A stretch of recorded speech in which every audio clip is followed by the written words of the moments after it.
تو یہ سر اچھا شاہ جی ہم نے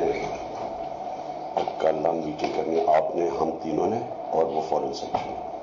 اس میں ہم نے صرف کہنا ہے کہ وہ جو لیٹر ہے نا اس کی چپ کر کے منٹس یہ اپنے پاس نہیں میں کہہ رہا ہوں اس کے یہ اعظم کہہ رہا ہوں اس کے منٹس بناؤں نہیں اس سے فوٹو اسٹیٹ آپ 9 کا ہے لیکن میٹنگ 7 کو ہوئی ہے نا ہم نے تو امریکنز کا نام لینا ہی نہیں ہے کسی صورت میں ہم لکھیں سو اس ایشو کے اوپر پلیز کسی کے منہ سے ملک کا نام نہ نکلے یہ بہت امپورٹنٹ ہے آپ سب کے لیے کہ کس ملک سے لیٹر آیا ہے میں کسی کے منہ سے اس کا نام نہیں سنا چاہتا اس کے آپ جان کے لیٹر کہہ رہے ہیں بیکاز لیٹر نہیں ہے میٹنگ کی ٹرانسکرپٹ وہی ہے نا میٹنگ کی ٹرانسکرپٹ ہے وہ لیٹر ایک ہی چیز ہے لوگوں کو ٹرانسکرپٹ تو نہیں سمجھ آنی تھی نا تو آپ پبلک جلسے میں تو یہ کہتے ہیں دیکھو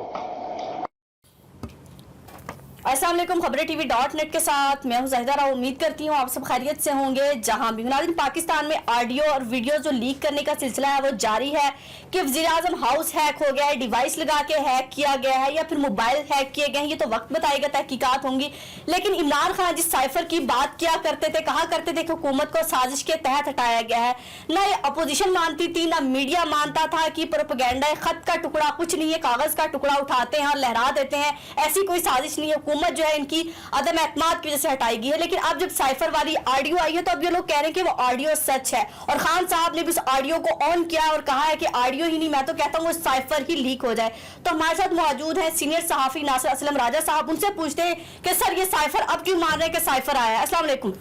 وعلیکم السلام بسم اللہ الرحمن الرحیم شکریہ زاہدہ راؤ زاہدہ پہلے تو میں یہ بات کرتا ہوں کہ ہم ایک ایٹمی طاقت ہیں جی اور ہمیں بہت سارے اسلامی ملک جو ہے اپنا بڑا بھائی مانتے ہیں اور وہ کہتے ہیں کہ یہ اسلام کا قلعہ ہے اور ہمارے بڑے بھائی ہیں اور یہ ہماری فوج جو ہے وہ بہت سارے ملکوں کے کیڈٹس کو اپنے ملک میں ٹریننگ دیتی ہے بہت سارے پائلٹس کو وہ اڑنا سکھاتی ہے یا ان کی جو مہارت میں ہے وہ ان کی مہارت میں اور زیادہ جدت لاتی ہے یا اس مہارت کو اور زیادہ مضبوط ہماری الحمدللہ اور پاکستان کا ہم 6واں یا 7واں ملک ہیں جس کی آبادی فوج جس کی پیداوار یہ ساری چیزیں ہیں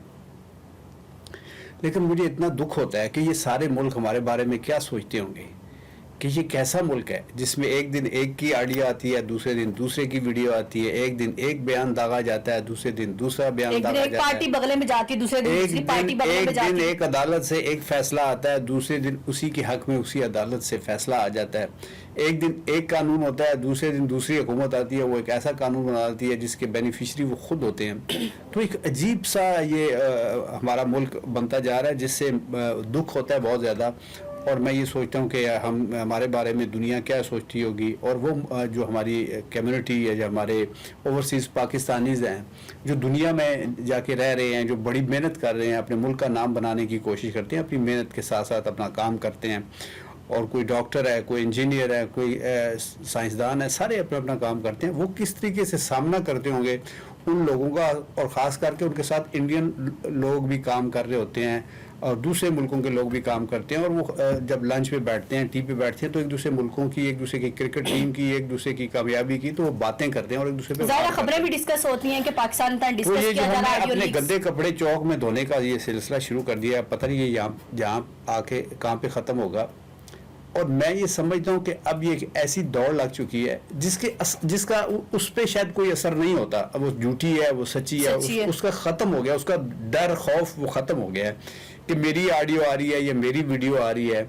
پہلے ویڈیو ہم دیکھتے تھے تو اس کے بارے میں یہ کہتے تھے کہ یہ فیبریکیٹڈ ہے یہ بنائی گئی ہے اس میں کچھ کیمرے کی ٹرکس لگائی گئی ہیں لیکن اب آڈیو پہ کوئی بھی یہ نہیں کہہ پا رہا کہ یہ میری نہیں ہے یا اس میں میری آواز سب آن کر رہے ہیں تو میں یہ کہتا ہوں کہ اس کا ایک تو یہ سلسلہ اس پہ بھی عدالت کو چاہیے کہ اس پہ ساروں کو بلائے اب ہم کس کی طرف دیکھیں دیکھیں ہم ہر بندہ جو ہے نا کسی نہ کسی طریقے سے سیاست میں انوالو ہو گیا تو میں آخر میں مجھے جو نظر آتا ہے وہ عدلیہ ہی نظر آتی ہے اعلیٰ عدالت نظر آتی ہے ججز نظر آتے ہیں کہ جو کوئی ایسا شاید قانون میں ہے کہ نہیں، شاید آئین میں تو نہیں ہے ایسی چیزیں، بٹ وہ کوئی اپنا کردار ادا کریں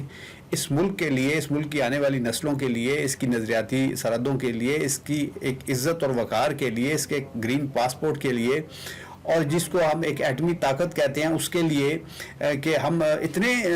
بے خبر اور اتنے ہم لاپرواہ ہو گئے ہیں کہ ہم جو بھی بات کرتے ہیں وہ ہماری آڈیو اگلے دن آ جاتی ہے، اگلے دن ویڈیو آ جاتی ہے اور ہمیں پتہ بھی نہیں چلتا۔ چل سر، اب آ جاتے ہیں سائفر پہ، کہ سائفر پہلے کہا جاتا تھا ہے نہیں، صحافی بھی کہتے تھے کاغذ کا ٹکڑا خان صاحب لہراتے ہیں، کوئی سازش نہیں ان کے خلاف، کوئی بہت بڑی توپ چیز نہیں تھی جو ان کے خلاف سازش کی جاتی ہے۔ آج وہ لوگ کہہ رہے ہیں کہ سائفر والی آڈیو سچی، اور عمران خان صاحب نے بھی آن کیا اور کہا ہے میں تو کہتا ہوں سائفر لیک کر دیں، پتہ چل جائے کہانی۔ دیکھیں یہی افسوس ہوتا ہے کہ ہماری جو جرنلسٹ کمیونٹی ہے یہ بھی تقسیم ہو گئی ہے، اور یہ بھی اپنے اپنے ایجنڈے پہ کام کر رہی ہے، اپنی اپنی پسندیدہ شخصیات کو اٹھانے کا کام کرتی ہے اور اپنے مخالفین کو گرانے کا کام کرتی ہے۔ آگے صحافت یہ ہوتی تھی کہ وہ ایک ایسی چیز نتھر کے ہمارے سامنے آتی تھی جس کو سارے ماننے کے لیے تیار کھوج کے آتی تھی کچھ چیز، جس میں چاہے وہ کتنا پڑھا لکھا ہے یا چاہے کوئی ان پڑھ ہے، چاہے کوئی کسان ہے، چاہے کوئی فٹ پاتھی ہے، چاہے کوئی چھاپا فروش ہے، اس سے جب کوئی کہتے ہیں کہ یار تو وہ یقین کی حد تک کہتا تھا یار یہ میں نے اخبار میں پڑھا ہے، یہ اخبار میں چیز اب آ گئی ہے، تو اس کا یہ تھا کہ اخبار میں جب کوئی چیز آ جائے تو اس پہ بہت تحقیق ہوتی ہے اور اس پہ بہت زیادہ کام ہو کے، ہوم ورک ہو کے، اور پھر اس کو تصدیق کر کے اس کا دوسرے کا موقف لے کے تو وہ پھر چھاپی جاتی ہے، پھر اخبار میں شائع ہوتی ہے۔ اب یہ ہے کہ ایک جیسے ہی یہ محسوس کیا جاتا ہے کہ اب اس کا فائدہ کس کو پہنچ رہا ہے، تو ہم سارے جو ہے نا اپنا اپنا ڈھول اٹھا لیتے ہیں اور بجانا شروع کر دیتے ہیں اور خوب بجاتے ہیں، اور اس وقت تک بجاتے رہتے ہیں جب تک وہ ڈھول پھٹ نہ جائے، دوسرے کے کان نہ پھٹ جائیں۔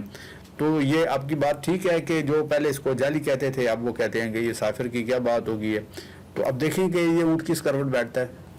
جی ناظرین، آپ نے ناصر اسلم راجہ صاحب کی گفتگو سنی کہ واقعی صحافت پاکستان میں رہی اور آڈیو اور جو ویڈیوز لیک کرنے کا سلسلہ جاری، اس میں پاکستان کی جگہ ہسائی ہے، کسی اور کی جگہ ہسائی نہیں ہے۔ اب بھی تو سیاستدان خوش ہو رہے ہیں، کچھ صحافی خوش ہو رہے ہیں کہ اس کی آگے اب اس کی آگے، لیکن یہ پاکستان کی سلامتی کی بات ہے، پاکستان کی بات ہے کہ پاکستان کے دشمن کو پاکستان کی کمزوریاں ہم دے رہے ہیں، کہ پاکستان کا سسٹم اتنا کمزور ہے، پاکستان کے سیکورٹی کے ادارے اتنے کمزور ہیں کہ کس طرح جو ہے وزیر اعظم ہاؤس اگر محفوظ نہیں ہے تو پاکستان میں کون سی جگہ محفوظ ہو سکتی ہے۔ تو اب یہ سوال اداروں پر بھی آ جاتا ہے، جب ہم اس طرح کی چیزیں سامنے آتی ہیں تو اب اس کی تحقیقات ہوں گی، پتہ چلے گا کہ کس کا کام ہے کہ موبائل ہیک کیے گئے ہیں یا واقعی وہاں پر ڈیوائسز لگی ہوئی ہیں، اور نہ صرف وزیر اعظم شہباز شریف عمران خان کی آڈیو اور ویڈیوز ہیں بلکہ پورے کے پورے جتنے بھی وزیر اعظم رہ چکے ہیں ان کے بھی کوئی ریکارڈ جو ہیکرز کے پاس موجود ہے، اور یہ پہلے بھی کبھی ہیک ہوا ہے۔ اپنا اور اپنے پیاروں کا بہت خیال رکھیے گا، ہمیں دعاؤں میں یاد رکھیے گا۔ اللہ حافظ۔